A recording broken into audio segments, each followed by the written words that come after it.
All right, hi. My name's Amelia. I work for Carringbush Adult Education in Richmond. Oh, sorry. Carringbush Adult Education in Richmond. So the students are adults in the not-for-profit community sector. Some of them have been in Australia for less than 5 years, but the overwhelming majority more than 5 years. And most of them live on the Richmond housing estate, so come from quite a low socioeconomic background. I teach a preliminary class, so quite a low-level beginner class. So we were working on writing a 4-step instructions for a recipe, and we chose making vegetarian rice paper rolls. So just to give you a bit of an idea of the process, so this was us making the rice paper rolls, eating it together at lunchtime. It was a really fun process. The students enjoyed it a lot. And I should also say that before we did this, at Carringbush, there's a really strong focus on oracy before introducing any written form. So we did a lot of work on oral language with attention to pronunciation to improve intelligibility, including like connected speech, syllable stress, and sounds and that kind of thing.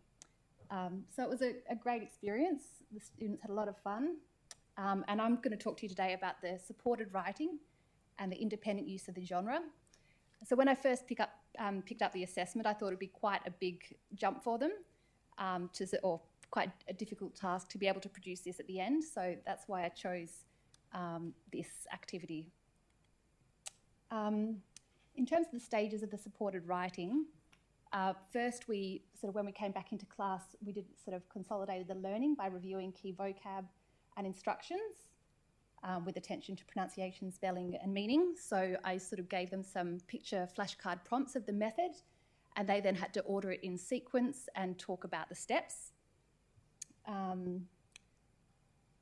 We then went on to modelled writing, so the teacher can provide a model of the target text, and you can practice choral reading and with attention to features of connected speech and appropriate pronunciation.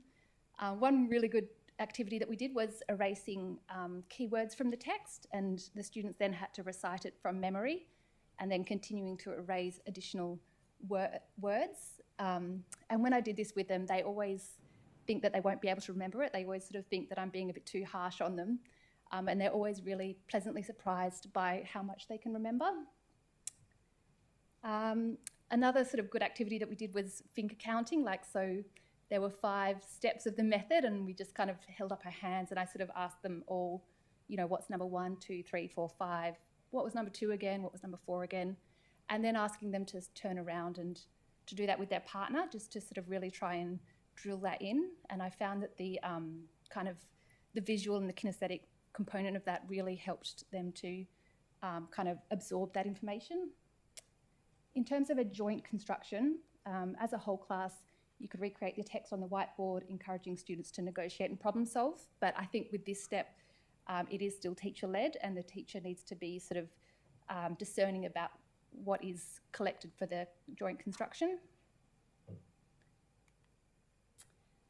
This part was really fun. We did collaborative writing. So I broke the students into 5 groups. Each group got a picture of one of the method steps, and they had to talk about this with their partner and then write an instruction. So as you can see, we've got steps 2 and 3 on the other side, and they had to write and edit it, and I encouraged them to use peer correction and self-correction. The next part was really fun.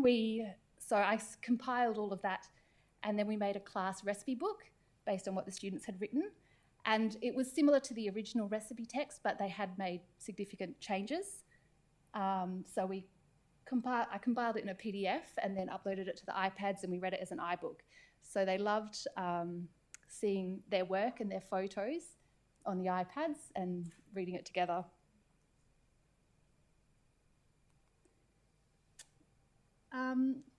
What we did then is I also printed off a PDF hard copy, and just to consolidate, just to check their comprehension, we went back and read through the book again, and then I asked them to explain it in their L1. And And we also broke into small groups so that they could retell the instructions in their first language. And also then we went to a writing stage where they wrote it in their first language, and they really enjoyed this process. There was a lot of laughter and negotiation and that kind of thing, so it was a really good process. A lot of the students were actually Vietnamese, and we had a Vietnamese volunteer in the classroom, so they broke into one group. But it was also really nice, so for students who didn't have anyone else in the class that spoke their language, they still sort of interpreted it in their language to someone else, and it was lovely seeing a student who speaks Tigrinya and Mandarin and kind of them listening to each other and kind of laughing about that. In terms of the independent use of the genre, so one concern I had about this was that if I asked them to recreate the text that we had done, I thought it might be too easy for them, that they might have memorised it or it might not be challenging enough. And so I did think about asking them to write a new recipe, but after speaking to a colleague, I felt that was just too far of a jump for them. So they had to rewrite the recipe for vegetarian rice paper rolls. And so this was the assessment I was working with in terms of writing a 4-stage recipe. And I did use picture prompts in terms of the ingredients that were used and the method that was done, but no written form. I just wanted to include a student sample. So here, as you can see, I'm glad that it wasn't too easy for them.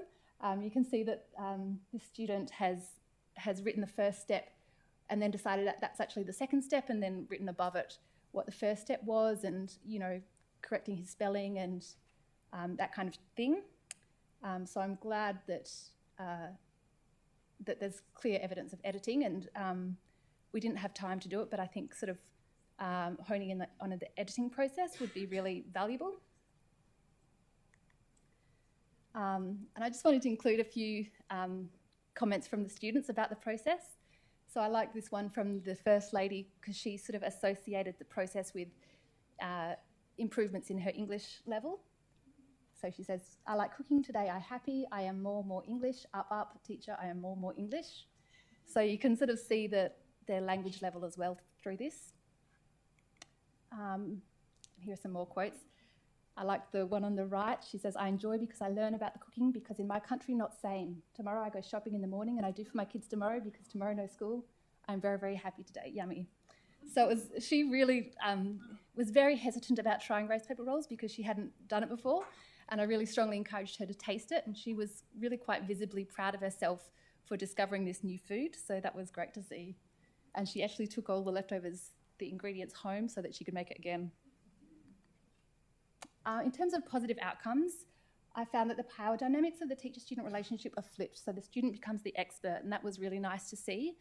And so the Vietnamese students, for example, were telling us that we dipped it for too long, that our paper was too soggy, that our rolls were too fat, so that was good.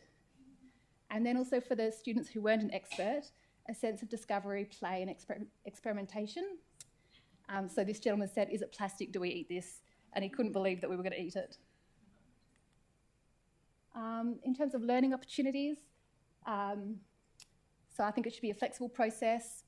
So originally the recipe that I had 6 steps, and then one of the steps was omitted because actually it was irrelevant, and some of the students said, "We don't use a damp detail, we use cling wrap, you know, to keep it moist." Could use a more formal buddy system. I also needed to emphasise the importance of the process rather than the end result, because some students did say, "Oh, you know, get out of the way, I'll do it, I can do it better," kind of thing, you know, that they were faster or better quality. And also it would be really valuable to do this for other cultural dishes following the same kind of model. The reason that we chose this one was because it was very practical to do in a classroom setting, and also because it was familiar for a lot of the students, it, I guess, sort of promoted this sense of confidence and achievement. Yeah. All right, shall I hand over to Bev?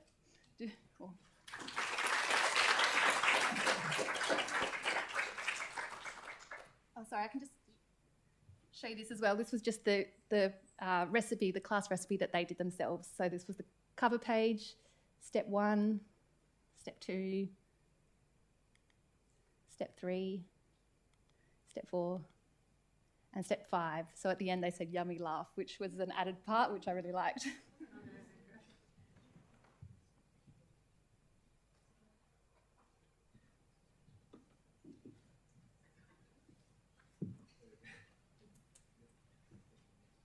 Well, I hope that's given you a bit of a flavour of the kinds of things that are being developed, the units of work, the tasks, the various components in these teachers' work in the project. So thanks very much. What I thought we might do is, we've got a little bit of time, I thought we might spend a little bit of time with you talking in groups of 2 or 3 about what you've observed, and then asking questions of myself and the teachers. But I thought it might be nice if you have a chance to talk together about your understanding of the project, what you would like to see come out of the project, any comments about what you've seen so far. So if you'd like to just have a quick talk together, or if you're by yourself,